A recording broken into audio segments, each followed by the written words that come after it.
Good morning, good afternoon, good evening, depending on where you're at in the world, ladies and gentlemen. We find you looking at an overhead view of the Hungaroring in Hungary. And speaking of Hungary, I'm hungry for some racing action. It's race day 35 here with the Dallara F3 cars at the Hungaroring. And of course, AMX Zero, it's AMX. You already know what to expect and what to love. And while things are coming to a close with season 3 and we're getting ready to wrap things up, the excitement is far from over. The action is far from over. And of course, my name is Brad and Wei-Han joins me here for this Sunday evening, Sunday morning for you action racing here in AMX. So Wei-Han, how are you doing today? Yeah, be good. It's Sunday night actually, or Monday morning. Yeah, I think we've come to quite an exciting place to race, although in many ways this track that we're coming to, Hungaroring, is kind of like Monaco in some ways, even though it's a permanent racetrack. But it's been home to quite some good racing actions, good racing moments from the decades that have gone past, and I'm certainly looking forward to what the drivers have in store for us tonight. Yeah, and lots of racing action coming our way here at Hungary. Lots of very fast drivers set up and lots of great action to come your way. But before we can do that, there is a little bit of housekeeping that I do have to go through here with AMX. And of course, if you're new to AMX, I want to take a minute here and just welcome you. Welcome to the Premier Sim Racing League here on iRacing, and get ready for some fun action to come your way. AMX Season 3 overview. While we are almost done, we are just a week away from Season 3 being over. This is, of course, the most races in a year and the most variety of car track combos in a year. And while Season 3 is coming to a close, I'll tell you later what I know about Season 4. And, of course, race format here for Season 3. It's 15-minute qualifiers, top 15 reverse grid, and then we run 2 15-minute heats, reversing the grid between. We pay the same prizes for qualifying in both heats, so your performance in every single one of them is paid out. Now, of course, AMX Zero, you don't have to have the camera on, you don't have to join the Zoom link, but if you do, it's an extra $1, and hey, free money is free money. AMX 10, it is required, and of course, you do get that link from the Discord or from the website. Balance is over $100 are paid out each month, and race days are on Wednesday, Saturday, and Sunday. And of course, you can sign up to race anytime, including now at amxrace.com. Now, I hear you saying, okay, Brad, that's cool. You pay out, you run races. We run, a variety of car and tracks. When do you do that? Well, if you're watching right now, then you know that we run this at 11:50 a.m. on Saturdays and Sundays and 6:50 p.m. on Wednesdays. And of course, AMX 10 does follow shortly after at about 1:20 p.m. Eastern time. Of course, with the end of the season coming up, there will not be a Wednesday and Saturday race this week, and we will just be running this Sunday race and then a next Sunday race. But not everyone is American, and I understand that, and all of us here at AMX especially understand that. So if you are of a European persuasion and Central European time is more your conversion style, it's currently 5:50 p.m. and 7:20 p.m. Respectively is when we run AMX 0 and AMX 10. And then for any other time zones, pick the easiest time zone for you to convert and then kind of run things through. And that will give you exactly what time you can join us on. And I hear you saying, okay, I know when you race, I know you pay prizes, but what prizes do you pay, Brad? What exactly are you gonna pay out here in AMX Zero? Well, in qualifying, first place gets $7, all the way down to 15th place will get just 20 cents, but hey, you didn't pay to enter AMX Zero, so 20 cents is 20 cents. We're gonna invert the top 15, and then if you work your way from 15th back to first, it's another $7, plus $1 for the fastest lap, and we'll invert it one more time all the way through. And of course, Zoom, you get $1 for joining the Zoom link. Turn on the cam for that extra $1. So it's $100 per race that we give out, plus the cam prize. Now, you hear me saying, okay, money, money, money. But hey, money isn't all we're giving out here. To the victor goes the spoils. The AMX Zero champion will get the GT Light Pro from our amazing friends at Next Level Racing, and we will throw that as just a prize on the top. And hey, I'm just saying the GT Light Pro is a good addition or upgrade to any sim rig that you may have. And thank you to our friends at Next Level Racing for giving this away to our AMX Zero champion, of which it is becoming very close to the end of us claiming the AMX Zero champion. And as we look here, Corrington Gunez has a very, very good lead on Jackson Rasenje, $388 or points. In Corrington Gunez's pocket, 27 races, ran 14 races, won. And Jackson Rasenje, of course, down in P2. Victor Miranda has jumped up into the top 5 now. He's jumped 2 places to get up there. And Gustavo Ariel has jumped in the top 12 with just 9 races participated. So that is a big standing there and a big statement from Gustavo Ariel. He's ran 9 races and won 4, and that is huge to get himself up in the top 12 of the recognition tables here in AMX Zero. And then, of course, you're saying, okay, you pay out, pay winnings, blah, blah, blah, but what can I average? Well, here at AMX Zero, this is where our averages are sitting, and you can see everybody in our top 12 is averaging over $7.50 per race ran, with the top 6 all averaging over $10 per race ran. So if you do the math on that, you average over $10, you run 10 races, you're gonna hit $100 here in AMX Zero. And of course, remember, if it doesn't pay out this season, it will continue to carry over. You continue to accumulate. So things will just continue on a rolling basis. But you can see some of the big names here. Corrington Gunez, of course, Gustavo Ariel, Victor Miranda, Gal Valero, Jackson Rasenje down in P11, Fabrizio Belziti in 10th. And all of these drivers have very, very strong average finishes and are averaging in at least $7.50 every time. Now, Wei-Han, I believe I am done with all of the fun AMX Zero housekeeping, so I am going to turn it over to you for the fun bit. Why don't you go ahead and introduce us and every viewer to this beautiful car track combo that we have in Hungaroring with F3.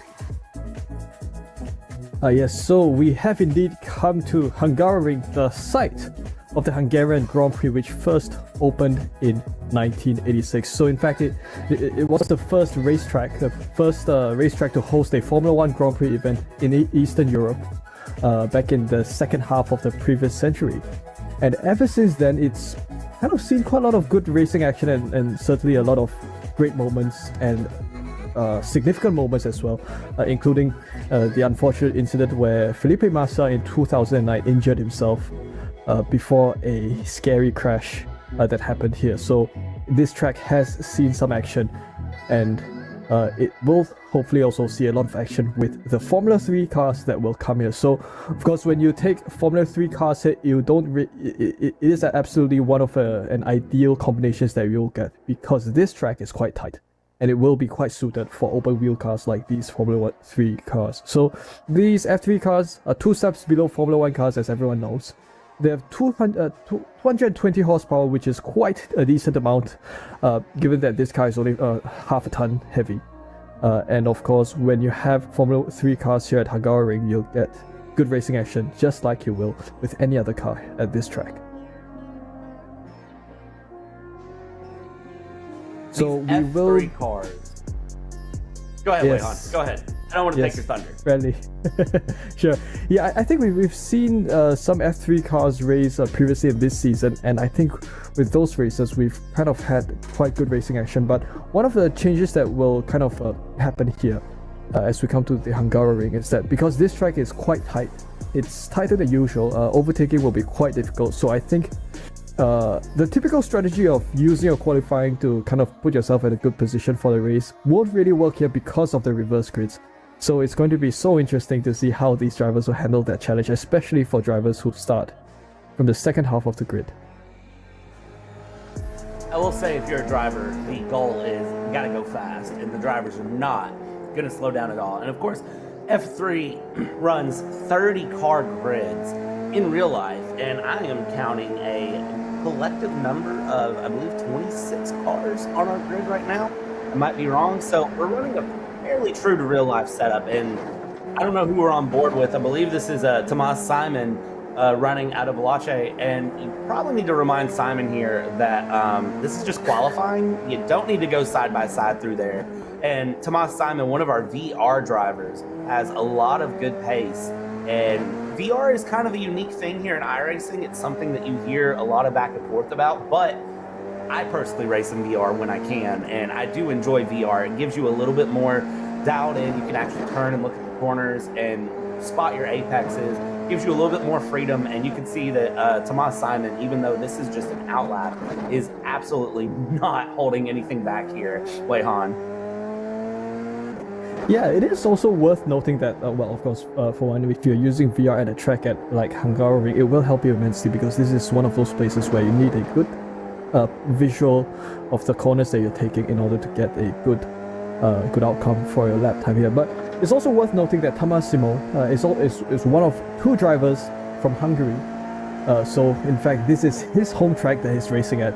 So we will be expecting a great performance from Tamasimo, and we'll see how it goes. So we are just into qualifying. We should probably also we should probably also see that qualifying lap times come up within the next 2 minutes or so. But Tamas also he's also one of our 3 World Championship Plus drivers here. I think we do have a total of 3 drivers from Hungary, not just 2, which is interesting. So we do have some home support flavor in some ways as we come race here at Hungaroring. We've also got a lot of other drivers. This is David Toth, the other driver from, I believe, Veloce Racing. He's our other Hungarian driver out on track. And he seems to be spotting one of 90s Williams livery, I think. One that's so iconic from back then. No, Renault, I'm mistaken. It's a gorgeous livery, and I do love the old school classic throwback liveries. David Toth, 28-year-old driver, lots of good pace there, and I am going to be keeping my eyes on David Toth all the way through. And I mean, really, I'm keeping my eyes on all the drivers because that's kind of what we do here.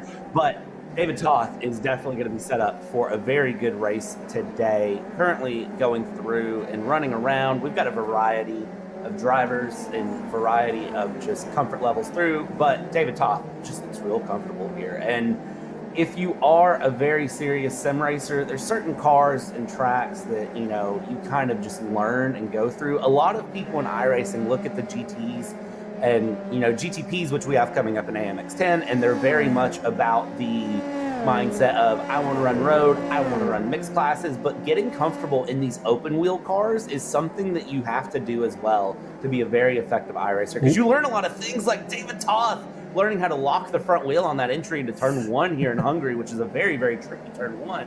And you'll hear us talk about that turn 1 a bit more in the race, because we've seen red flags in real life F1, we've seen red flags in real life F2 and F3 out of that turn 1 into turn 2 time and time and time again. So that turn 1 is going to be tricky in the race, but we've really got to just go through. Lucas Dornella getting cheered on by his son there, and that is adorable. Look at him, he's focused, he's in the zone. This kid's just like, hey, what you doing? And that's, you know, a unique challenge with sim racing, Wei-Han, is it's not just all about what you're doing, and you can't just cut out the outside world. You have those outside interferences that can affect you, but Lucas Dornella doing well to still throw his car there through that beautiful turn 6-7 chicane and doing really well, and now he can settle in for the back half of the lap.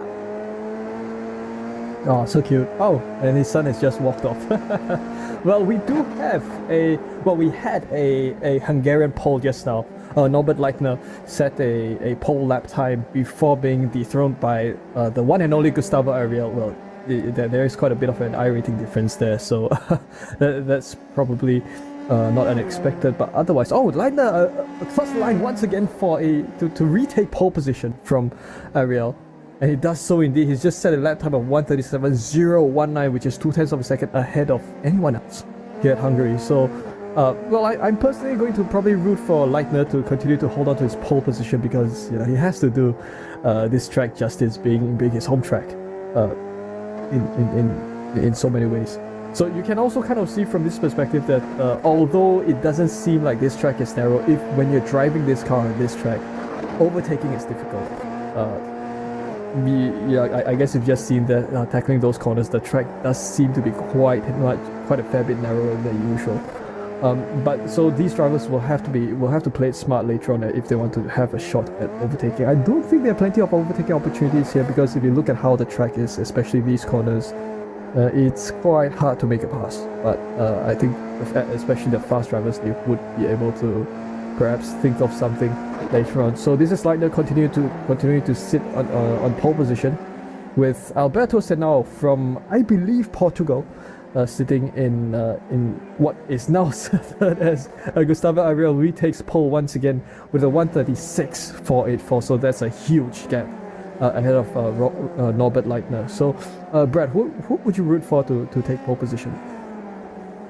Well, Norbert Leitner has a lot of pace, and looking up just some basic info about Norbert Leitner, very, very fast driver, has ran many iRacing events, has ran, many 24-hour events, and has the home field advantage, I have to say. So if I'm going to root for anyone, it's going to be the home crowd driver, Fabrizio Belziti, putting in a very, very comparable time. And 136.484, Gustavo Ariel was able to just hook around the perfect lap. Now remember, there's 30 cars on the track, or 26 cars on the track. So for these drivers, it's going to be very challenging for them to find some open track. And I just wonder if that isn't what happened with Gustavo Ariel and Timon Simon there, Tomas Simon, finding open track and just getting lucky enough to put in a good run and find that right opening to not have any issues with traffic, because that is part of the challenge of this 30-car grid or 26-car grid.